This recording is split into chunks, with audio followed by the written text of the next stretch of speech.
महेश, अरे आता खरी तुझी मला गरज आहे. बस तुझ्या डोळ्यांनी खूप काही पाहायचंय. मला अवगत असलेल्या सगळ्या विद्या मला तू शिकवायच्या आहेत. त्याचा उपयोग करून घ्यायचा आहे. बुद्धिबळ खेळायला मला एक चांगला जोडीदार हवा आहे. तो तुझ्या रूपानं मला मिळू दे. इथे दहशतीला पुन्हा सुरुवात झाली आहे. पाहिजे. महेश, महेश उठ. अरे जागा हो.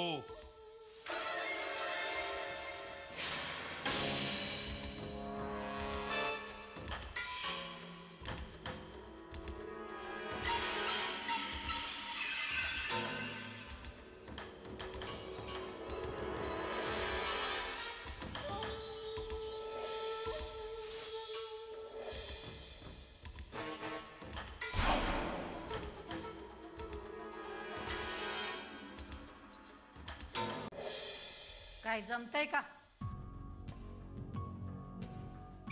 तुझ काय वाटले मी हरेन? नाही, मी हरणार नाही अंबे. अगो हा खोत हरण्यातला नाहीच आहे. आणि माझ्या शक्तीच्या आधारे मी काय करू शकतो हे चांगलेच ठाऊक आहे तुझ. याआधी सुद्धा सगळी शक्ती पणाला लावून या गाववाल्यांना आपल्या तालावर कसे नाचवले होते आपण दोघांनी हे ठाऊक आहे ना तुझ. पुन्हा तशीच साथ द्यायला तयार आहेस का तू? बोल. हे बघ, ते मला काय बी ठाव नाही. मला एवढंच ठाव आहे की आपल्या दोघात त्या यंत्रावरून भांडण आहे. त्याचा मालक कोण? तू काम्या. या यंत्राचे दोन मालक असू शकत नाही बघ. अगो ते यंत्र मजकडे नाहीच आहे.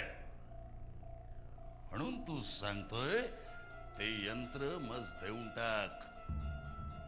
त्या यंत्राचा तूच काहीच फायदा नाहीये. आणि तुझ मरण सुद्धा नाहीये. तू जे काही तंत्रमंत्र शिकलेस ना, अखेर त्याचा तुला त्रासच व्हायचा आहे. मेल्यावर आपण भूत योनीत जाऊ असा जर का तुझा विचार असेल तर सोडून दे तो विचार. आता अरे ते यंत्र माझ्याकडे नाही. तो असे वाड्या कुठेतरी लपून ठेवला असेल. असे? ठीक आहे. तू म्हणतेस ना ते यंत्र तुझकडे नाही म्हणून, आणि मज वाटते ते यंत्र तुझकडे आहे म्हणून. असे असेल तर ते यंत्र आपण दोघेही शोधू. ज्याला ते यंत्र सापडेल तो त्याचा मिळेल काय. आणि हो, हे माझे वचन समज. बघ हा, नाहीतर पलटी खाशील भूतावानी. नाहीतरी भूतच आहेस की तू. नाही, मी पलटी वगैरे मारायचा नाही हो. बर, तू ज्या पाटलासाठी इथे आलीस त्या पाटलाच्या घरी काय चाललंय ते बघायचं होते. मग येतेस माझ्यासोबत? चल जाऊ आपण.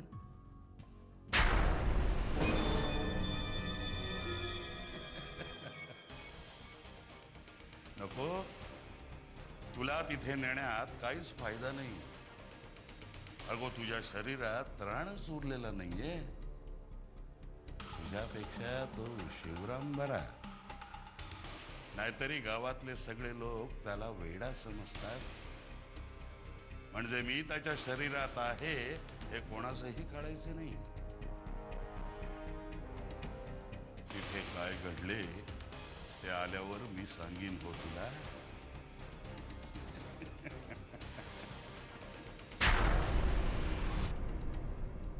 याला कसं कळलं मला पाटच्या वाड्यावर जायचं ते?